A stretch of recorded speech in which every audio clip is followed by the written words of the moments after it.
Hey, what is up guys, GuitarRock here. Welcome back to another Brown Dust 2 video. So before we start off with today's video, hopefully, depending on how many of you guys are watching that haven't started Brown Dust 2, gentle reminder, this particular prestige skin, this particular costume can still be obtained. In a couple more days time, this is going to go away because it is not going to be permanent. This is going to be from this particular Tamago special pass level 2 for this particular one. This is going to be for Libertas one, right? So if you guys are not aware, you can see there's still 4 days left before you can get this this particular one. Ideally, I want to get that as well. I forgot about the every time you want to free pass, you always get all the stuff, right? So as you can see, you can still get this free prestige skin for free. All right, you get 4 more days, so hopefully I'll try to make a bunch of videos to remind you guys again, like for any of you guys who are looking to play the game, these things cost $60, right? Generally, I'm not even sure if they will ever rerun this, right? But regardless, let's talk about what is happening with yesterday's live stream, right? So there is a developer's note, so we're gonna try to jump into a couple of things more from the meta perspective. I know there's a bunch of drama going on with some of the story stuff that players might not agree with. That's fine, we're gonna talk about that separately, but in this particular video, let's focus on the upcoming characters from the MILF Wars, or Mart War rather, right? So this is going to be these 3 characters that's highlighted right here, featured, but we only have 2 of them that will be available. One is going to be Diana, the one more character is going to be Olivia, which we already have 2 costumes of previously. So let's talk a little bit more about what is happening in the patch notes or developer notes rather, right? Before we begin with this developer note, we would like to start with a sincere apology. Since the censorship-related controversy in January earlier this year, we have caused many of your frustration, discomfort, and confusion. We were not careful enough and we spoke before fully thinking things through. In 2026, we will take a step back and remind ourselves why we were able to come this far in the first place. We will focus on strengthening the game's foundation while also delivering a clear and distinctive direction that is true to Brown Dust 2. Alright, so the recent drama with the Germany stuff, right? They are trying to censor the game and as a whole. Now they have decided to, hopefully players have made them realize that the core audience is somebody that are into the fan service stuff. Hopefully they don't remove it and take away from the players. With that being said, let's talk about a number of these costumes right here, including Diana. So this is going to be the first one. We got the Magical Innovator Diana. So very, very cool costume overall. So she is going to be, as you can see, Head of Technical Support Team 1 at EDA Company. This particular costume will be able to, she use summons to provide beneficial effects to allies. Okay, so here's the thing about Diana, right? As a whole, let me jump into the game so we can talk more detail about her right now. She's a wind support character. Right now, Diana has 2 costumes. Alright, this is going to be her main one.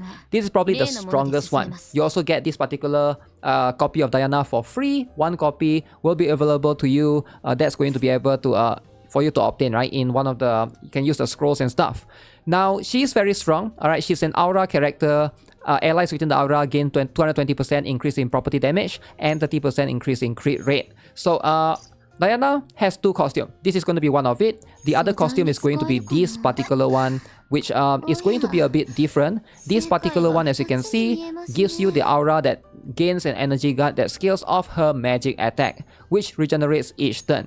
Now, it is very cheap at 1 SP. Obviously, if you get her up to, I believe, plus 1 at least, right? Yeah, plus 1. So that's going to be what it is. But right now, if you already have, the more important costume for Diana is going to be this particular one. Alright, the default adventurer of the unknown. This particular costume is going to be the more important one because this is the one that gives you the property damage. Now for new players, I generally don't encourage you to focus on Diana. I would generally advise you to either go Helena or Liberta because those 2 are going to be much more easier to build in general content purposes. Diana is strong, but she's strong in guild raids and she's also strong in content like Fiend Hunter and stuff, which is much more like mid-game to end-game stuff. Now, why is that? Is because she focuses in giving you property damage. Property damage is basically advantage, right? Let's say you are fighting a fire enemy and then you use a water character, you get that property damage. Now in Fiend Hunter and in guild raids, you can plan alongside with that. So if enemy is going to be a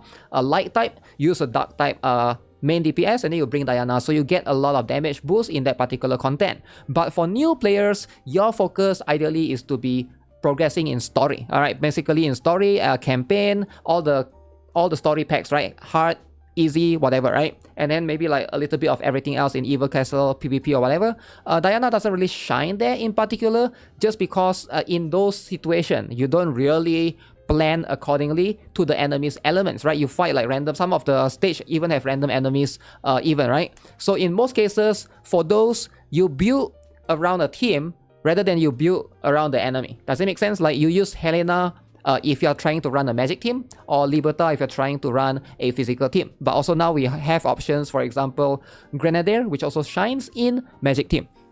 So that's just my general advice for new players. But right now, Diana is going to have a third costume, and she can right now be available to the players. Now again, this is going to be something that's very tricky. It uses summons to provide beneficial effects to allies. Unfortunately, it doesn't sound that broken, so the summons is going to be the one that's going to give you the buff. I'm guessing that if the summon dies, the buff goes away. So which is something that I guess we have to be careful with, especially in a situation or in the context of Fiend Hunter, because some bosses apply like AoE damage and will be able to slam you and do a bunch of damage. So therefore, the summon might die. So I'm guessing you have to like basically have a high enough of this particular costume, this one right here, to be able to protect the summon from dying, because this one gives energy guard, right?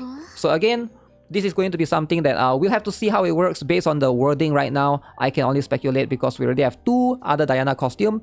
So this might make it a little bit of a difficult of recommendation to new players, because you are most likely going to need the other two costumes, just like with a lot of all of these characters, right? Generally, there are going to be characters that are going to be much more like beginner friendly, and there's also characters that are much more like I would say less beginner friendly, right? Not to say that you shouldn't pull for them or they suck, but it's just if we were to compare something like Diana to Grenadier, I would say you as a new player, I would recommend Grenadier, because she's going to be able to be much easier for you to use. All right, Diana, you know, you have to set it up. A lot of things need like those specific setup and teams to work. For new players who are lacking in characters, you might not be able to utilize her fully, so keep that in mind. Something to consider, right? So what about the next character in this particular one? So we also have this girl, retired legend, Olivier. So she is going to be the one right here. As you can see, pay attention to the tummy. All right, apparently that's what they ask you to do during the during the live stream. Very good attention to the tummy right there, right? So very, very interesting, right? If you have a tummy fetish, this is for you. Olivia is a housewife with a past she'd rather keep hidden, and a retired legend. Very, very interesting. So what does she actually do, right? So this is going to be a magical girl. She is going to deal powerful damage within a small area and grants beneficial area effects to allies. That is going to be very interesting. So okay, let's look at Olivier's costume, then I'll be able to give you my speculation a little bit better. Right now, Olivier has one of the strongest costume in the game. She already has 3 costumes, right? So this is going to be her 4th one. And at that point, depending on how expensive it is, I am generally going to sway players away from focusing, especially, this is again, this is more for new players. If you are generally like a new player, you know, like 4 costume is really, really tight, man. It's quite expensive, right? I wish that most character would stick to like 2 or 3 costume, so that it's going to be much more easier for, you know, a lot of players to try to invest into. But at the same time, I get it, right? You need all of this costume to be able to work generally. So what is she all about, right? What is Olivia all about? Right now, the concept of Olivia is very, very simple. So she has 3 costumes right now in the game. This particular costume, this one, you don't really, you only use this when you need the SP back. And then you got this particular one. This particular one is the one that you basically use and you activate it only one time at the beginning of the battle via the preemptive action. So basically, you don't even need to activate this skill. You just, it activates on itself, right? You just do a preemptive. That means she doesn't need to take a turn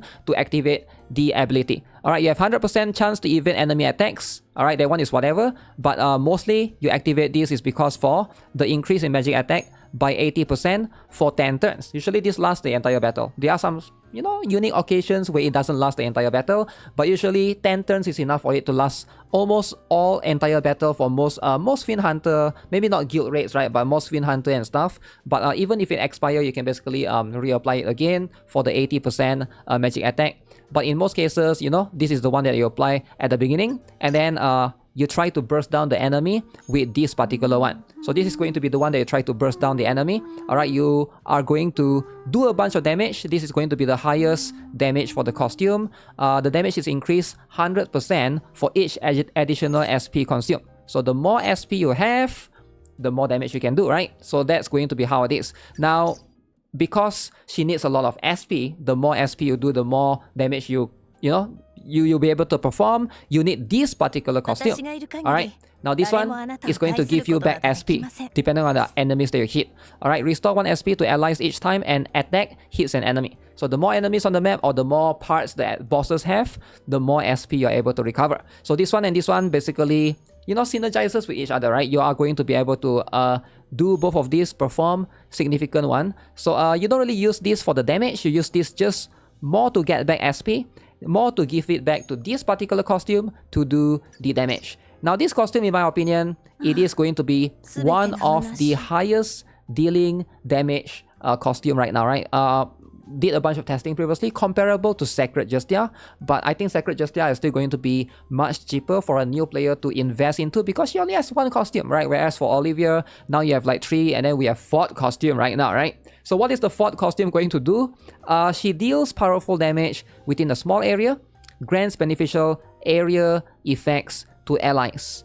Now, not too sure how this works. It says that it's going to give you a little bit of beneficial area effects. So I'm guessing some sort of buffs that she will be able to provide. Now, hopefully that's going to be something that you last entire battle. Alright, that means you are going to basically apply that one time, and then you are going to be able to benefit from it in the entire battle without recasting it again or reapplying it again. Now, if that's the case, then you are going to get like a much simpler rotation. But if that's not the case, then you are going to need to figure out how to rotate her accordingly between this particular one that do the most damage, and then this particular one that gives you back SP, and that particular one right here that gives you, effects to allies. Although the area effect to allies is a little bit weird. Does she buff herself or not? Because I find it very weird that now she's a little bit of a support, but we'll have to find out how it works, because for now, it also says that she deals powerful damage, so maybe you are using her as a secondary DPS of some sort. So if that's going to be the case, then, she could be something to consider. Now, should you get this particular Olivia? Again, I guess I have a very similar mindset with Diana. Both of these are going to be kind of expensive to invest into, right? And they are both standard banner characters as well. Now, if you want to get 1 copy, sure. If you get this particular one for 1 copy, you are going to be able to enjoy the Fated Guest that's coming later on in March. This particular costume will have a Fated Guest interaction. So if you care about that, then you can get 1 copy. But if not, I guess we'll have to wait for my testing for the time being. I might change my mind later on, but for now, it seems like these 2 characters are a little bit too... they are too focused towards the veterans, right? Rather than a new player, which is, that's how it is with some of these characters, right? Olivier has been out for a while. Depending on how many copies you have previously, that's going to be something that you have to think carefully for your account, right? So alongside with that, we got Valze or Vals. So this character is from Brown Dust 1. She's one of the Octos, one of the legendary. I am a big fan of her design overall. So she's going to come to the game very, very soon. Now, usually they tease all of these characters early on first in a story or in the character side story, and then later on they appear as a character. She was really, really strong in the first game in Brown Dust 1 or Brave 9. But I wonder how it's going to be like this time around. It's hard to say for sure, but hopefully, we'll see how it is, right? For her, I can't speculate too much. We got season event for all of this with all of these characters available, and we are going to get the Abomination Wind. Very, very interesting. That's the one that's coming literally next week, right? Now, this one is going to be, surprisingly, beneficial to fire, right? Because, fire is good against wind. So none of those characters that I mentioned or showed earlier is going to get that. I guess Diana might be able to benefit from using this, but we are going to get water later on in February 26. Again, Olivia it's not going to shine there, so I find it a bit weird. And then we got this particular bunny. Apparently they're going to rerun the Forest Spirit again, because previously it was they want to do a rematch because previously there was a bug issue. I didn't even notice there was a bug issue for this particular boss, right? And then Rusa Singha for fire. Alright, you're gonna need water character for that. Surprisingly, it seems like none of the characters are going to get like the shield. Even for Olivia, she's light. None of the bosses seems to be dark. So I find it a little bit odd. Are they not encouraging players to pull for them for now? Yeah, who knows, right? But all in all, we got mini season event and all of these other stuff are very, very cool. But keep in mind, Fated Guest follow-up story. We're gonna get Therese coming later on. She will be available for the Valentine's event, right? This is going to be February 12th. So that's literally next week. We're also going to get Fantasia Square update alongside with 2 more new characters for you to be able to purchase. And that's going to be Nebri and Loen right here. You can also buy pets now. Alright, very cool. There'll be the cat, there'll be the puppy, and you can get a snowman that follows you around in the Fantasia pack. Very, very cool. And now you can even lift them up, you know, holding up the hands and lifting the characters. Alright, additional interactions will be available in this update. They're going to add more ways for you to do that. Special skin for the ships. This one is like a turtle. You got like a whale kind of thing. And then I think this is like a regular ferry ship, right? So not too bad, not too bad. A bunch of new stuff. And I think they are going to add new fishing area as well. And as far as I know, nothing crazy. We are going to have a lot of the old stuff. This one is going to be like an old story. They are going to be able to rerun the things. And that's pretty much it, right? There are some quality of life here, but I'll talk about them in a separate video, I guess. But that's going to be it for this particular video. I want to talk about this particular future plans for the story, because that is going to be a separate issue that I really want to focus on separately for story lovers out there. If you are a story lover, stay tuned for the next video. So with that being said, that's going to be it for this particular video. Let me know what you guys think of all of these characters, updates, etc. Olivia and Diana. Well, I'm glad that both are getting the new edition. Again, I still think most players, right? Again, this applies to especially the newer players. If you haven't gotten a Liberta and Grenadier, I think that should be the priority, man. This would be this one, and this one. Alright, now these 3 would be the priority.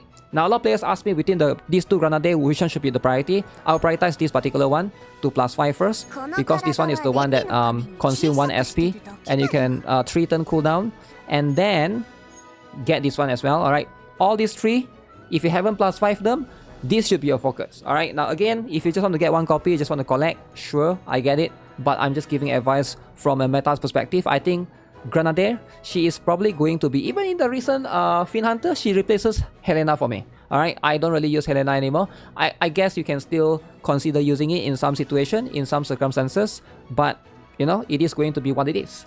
So yeah, with that being said, that's going to be it for this particular video. Hope you guys enjoyed it. Subscribe if you guys haven't already. Give this video a like. I'll see you guys in the next one. Have a nice day. Goodbye.